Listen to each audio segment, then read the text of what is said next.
तेव्हा MGS पाहिल्यानंतर आता DRDOनं याच धर्तीवर आणखी एका तोफेची निर्मिती केली आहे. या तोफेची नेमकी काय वैशिष्ट्ये आहेत तेही पाहूया.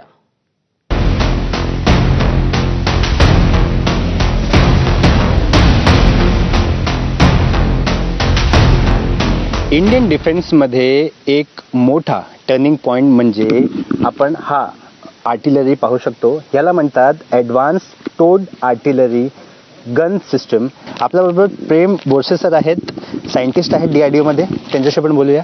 सर, अटॅक्स जे आहे कशा पद्धतीने ॲडव्हान्स्ड आहे आणि जगभरात याचं नाव आहे? राईट.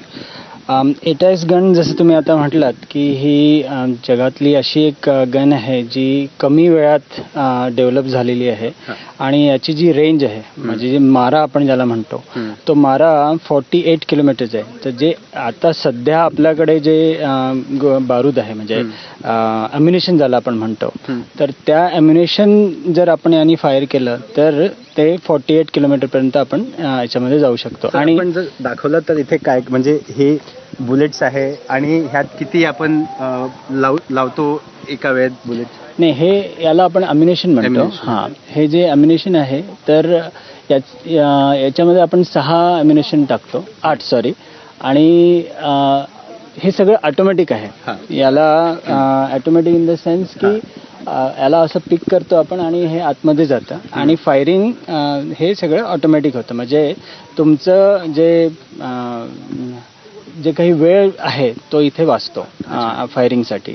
आणि ही गन दुसरी महत्त्वाची गोष्ट म्हणजे याची ॲक्युरेसी खूप चांगली आहे. आणि रेंजबद्दल तुम्ही म्हटलंच आहे तर 48 किलोमीटर आहे. आणि जसं मी सुरुवातीला म्हटलं की खूपच कमी वेळात ही डेव्हलप झाली आहे. जगामध्ये अशी कुठलीही गन नाही जी या एवढ्या रेंजपर्यंत फायर करू शकते. सर, आपण ह्याची रेंज वाढवण्यासाठी 3 अजून म्हणजे लेझर गायडेड, रॅमजेट आणि INGPS असा सिस्टम ह्यात लावणार आहे. नेमका तो सिस्टम काय आहे आणि तो कशा पद्धतीने ह्याला अजून ॲडव्हान्स करणार आहे? INGPS जे आहे ते आपण जे आता या अम्युनिशनबद्दल बोलतो आहे त्या अम्युनिशनमध्ये आपण ॲडव्हान्समेंट आणतो आहे. तर ती जसं आपण Indian naval system, navigation system आणि GPS असं जे म्हणतो आहे त्याच्यानुसार आपण ती फायरिंग करणार.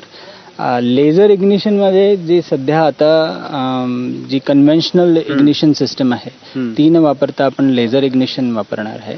आणि तिसरं जे आहे ते रॅमजेट.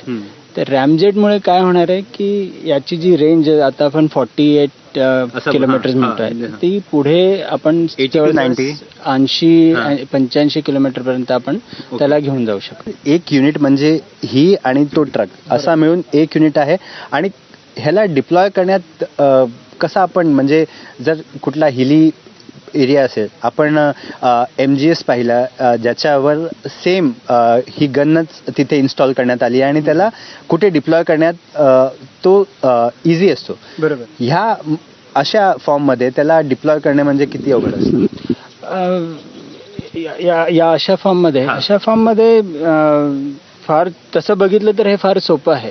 कारण ह्या गनची टेस्टिंग आम्ही रेगिस्तानमध्ये पण केलेली आहे, डेझर्टमध्ये पण केली आहे आणि हे हाय अल्टिट्यूडमध्ये पण आम्ही जाऊन इथे याची टेस्टिंग केली आहे. त्यामुळे ॲज सच वेगवेगळ्या क्षेत्रामध्ये जाऊन याची टेस्टिंग झाली आहे. त्यामुळे डिप्लॉयमेंटचा तसा काही प्रॉब्लेम नाही. ह्याला बनवण्यात 10 वर्ष लागले. बरोबर. तर जे 3 फॉर्म आपण सांगितलं ज्यानेकरून ह्याची रेंज अजून वाढेल, ॲक्युरेसी वाढेल, त्याला करण्यासाठी किती वर्ष अजून वाट बघावं लागेल? त्या तिन्ही ज्या सिस्टम्स आपण म्हटल्या INGPS म्हणा किंवा लेझर इग्निशनचं फॉर्म म्हणा किंवा मग रॅमजेट, तर यापैकी जे 2 सिस्टम आहेत लेझर इग्निशन आणि INS हे थोडं लवकर म्हणजे एक 5 ते 6 वर्ष आणि रॅमजेटला जवळपास अजून थोडे 2-3 वर्ष असे लागतील.